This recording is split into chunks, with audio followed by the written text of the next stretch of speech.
Good morning, everyone. Today's topic is soldering.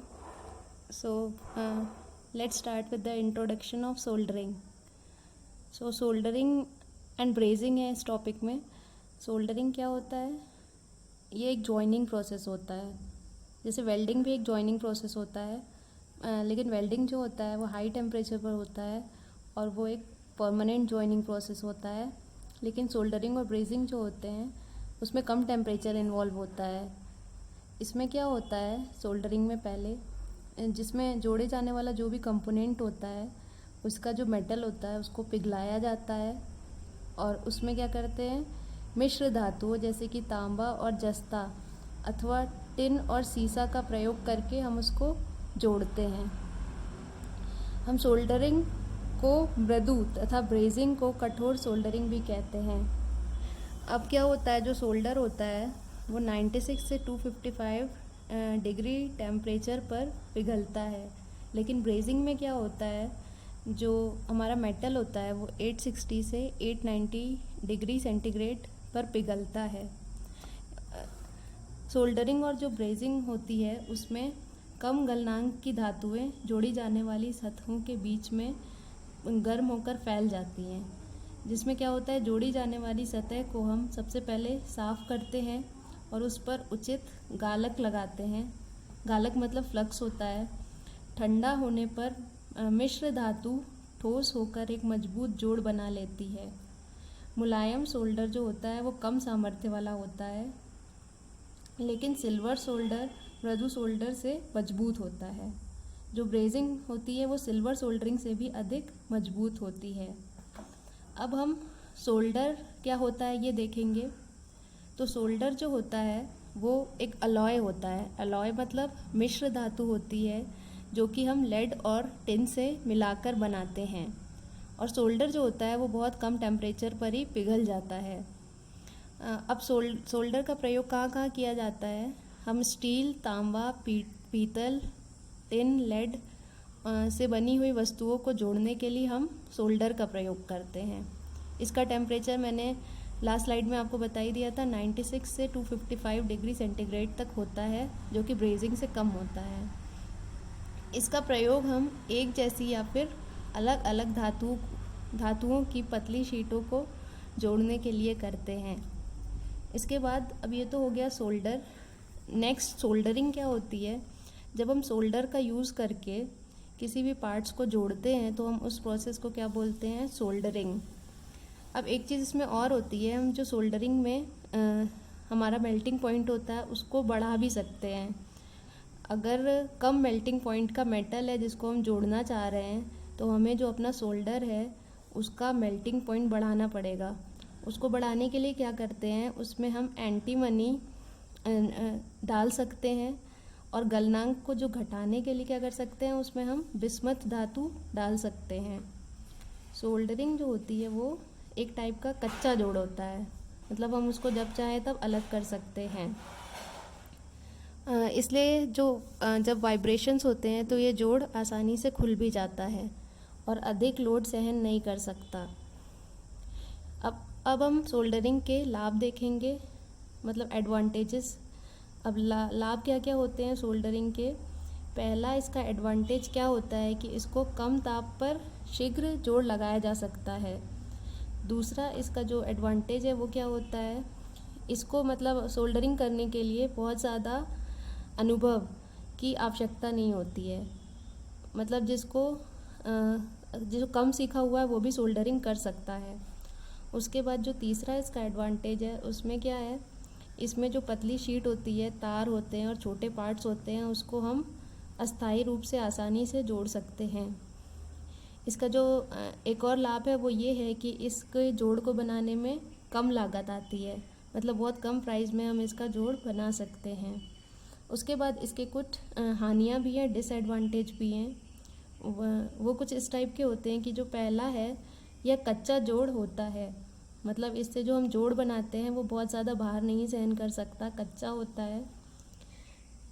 अगर किसी चीज़ को हम थोड़ा सा भी गर्म करें तो इसका जो जोड़ होता है वो खुल जाता है, तो ये इसकी एक और हानि हो गई. तीसरा जो है, हम इसको मोटी शीट और पार्ट्स को जोड़ने में यूज़ नहीं कर सकते हैं, तो इसकी ये एक और हानि हो गई। उसके बाद जब भी हम सोल्डर लगाते हैं तो कुछ चीज़ों का ध्यान रखते हैं सोल्डर लगाने से पहले। इसमें क्या होता है, जो सोल्डर का मेल्टिंग पॉइंट होता है वो जो जोड़े जाने वाली जो भी धातु है उसके मेल्टिंग पॉइंट से हमेशा कम होना चाहिए। और दूसरा एक बात का ध्यान रखना चाहिए कि जो सोल्डर है वो सतह पर आसानी से फैल जाना चाहिए, तभी हमारी सोल्डरिंग अच्छी होगी। और उसके बाद जोड़ी जाने वाली जो धातु है एक दूसरे से भली भांति जुड़ जानी चाहिए, उसके बाद ही हमें सोल्डरिंग का पूरा प्रोसेस कंप्लीट माना जाना चाहिए। उसके बाद जो सोल्डर होते हैं उसके दो अलग अलग प्रकार होते हैं। इसमें जो पहला होता है उसको हम बोलते हैं सॉफ्ट सोल्डर, और जो दूसरा होता है उसको हम बोलते हैं हार्ड सोल्डर। अब ये सॉफ्ट सोल्डर क्या होता है, जो सॉफ्ट सोल्डर होता है उसको हम यूज़ करते हैं बहुत ही पतली शीटों को जोड़ने में। इसके अलावा जो छोटे छोटे पार्ट्स होते हैं और तार होते हैं उसको जोड़ने के लिए भी हम सॉफ्ट सोल्डर यूज़ कर सकते हैं। अब सॉफ्ट सोल्डर को बनाने के लिए हम लेड और टिन को मिलाकर जो हमारा सोल्डर है वो तैयार करते हैं। इसका प्रयोग करके हम दो या दो से ज़्यादा पार्ट्स को जोड़ सकते हैं, और इसमें सॉफ्ट सोल्डर इन्वॉल्व है इसलिए हम इस प्रोसेस को सॉफ्ट सोल्डरिंग भी कहते हैं। उसके बाद जो होता है वो आता है हार्ड सोल्डर। उसमें क्या होता है, वो तांबे और जिंक का अलॉय होता है, मतलब हम तांबा और जिंक को मिलाकर एक मिश्र धातु बनाते हैं, उसको हम हार्ड सोल्डर बोलते हैं। इसमें हम कभी कभी चांदी भी मिला सकते हैं। अब इसका जो मेल्टिंग पॉइंट होता है वो 350 से 550 तक होता है। यह क्या होता है, जो सॉफ्ट सोल्डर होता है उससे थोड़ा ज़्यादा हार्ड होता है। अब इस प्रोसेस को हम हार्ड सोल्डरिंग भी कहते हैं।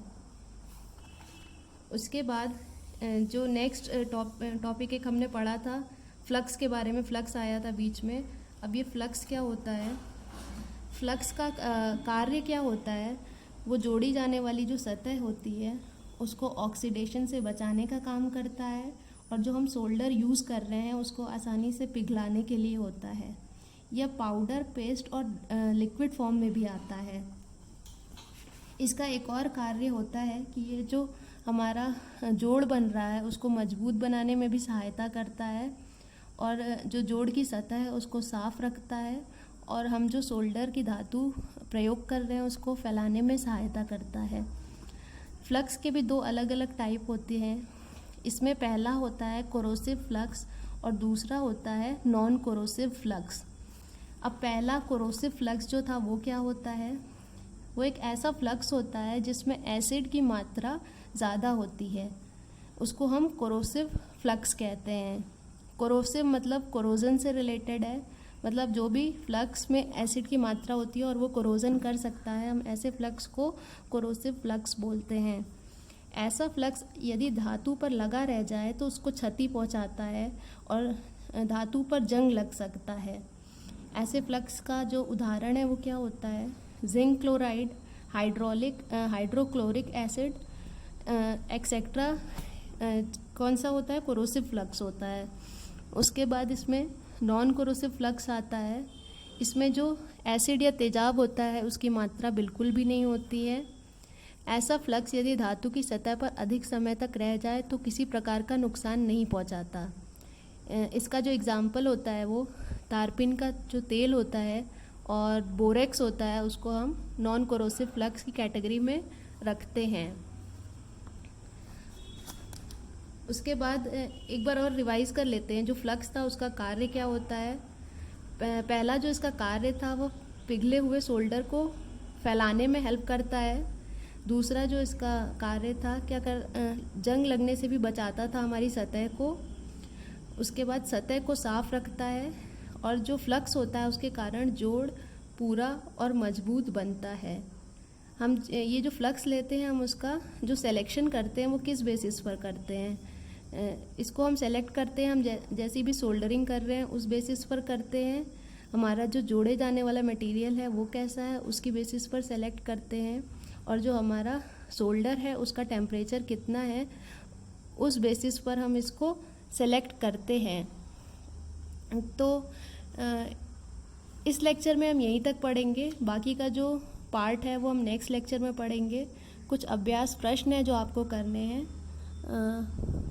ये एक सोल्डरिंग का पिक्चर है जिसमें आप देख सकते हैं कि सोल्डरिंग कैसे कर रहे हैं। इसमें एक इलेक्ट्रॉनिक चिप लिया है जिसकी सोल्डरिंग कर रहे हैं। बाकी का पार्ट हम नेक्स्ट लेक्चर में देखेंगे। Thank you.